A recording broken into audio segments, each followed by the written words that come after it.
12 তারিখে সংসদ বসবে, সেই সংসদে সরকারি দল বিএনপি আর বিরোধী দল জানেন সবাই। না, বিরোধী দল হিসেবে তাদের সমালোচনা করছি শুরুতেই, এটা বলছি না, কিন্তু এটা ঠিক।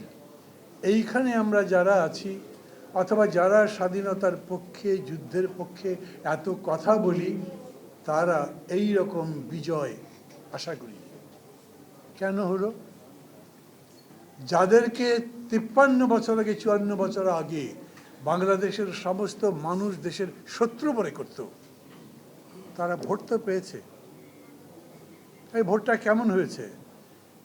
12 তারিখের এই ভোট, বিস্তারিত বক্তব্য রাখবার তো কোনো সুযোগ নেই।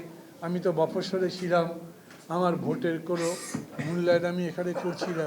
কিন্তু ঢাকা আসবার পরে এরকম আমি শুনলাম, ভোটটা খুব ভালো হয়েছে, তবে গণনা এবং ঘোষণার মধ্যে কিছু কিছু ইঞ্জিনিয়ারিং হয়েছে। জানি না আপনারা জানেন। আমি আমার পরিচিত মানুষ অনেকের সঙ্গে কথা বলেছি, যারা রীতিমতোভাবে বিগত দিনে প্রগতিশীল আন্দোলনের সাথে ছিলেন, যারা এখনো পর্যন্ত প্রগতির কথা ভাবেন, যারা মুক্তিযুদ্ধের চেতনাকে বুকে ধারণ করেন, তাদের অনেকে এমন জায়গায় ভোট দিয়েছেন যেটা শুনে আমি খুব অবাক হয়ে গেলাম। কেন? বললে ওরাই তো আছে। এরকম করে জিনিসটা সাজানো হয়েছে। ধরেন যেরকম এখন সারা দুনিয়ার মধ্যে আমেরিকা যা বলে তাই তো, নরিয়াগার কলার ধরে নিয়ে চলে যায় আমেরিকাতে, ভেনিজুয়েলার প্রেসিডেন্টের কান টানতে টানতে দেশের বাইরে নিয়ে যায়, আর একদিনের আঘাতে খামিনের মতো এত বড় মানুষকে হত্যা করে ফেলছে। বাংলাদেশে বিরাট করে মিছিল বেরিয়েছে এখন পর্যন্ত।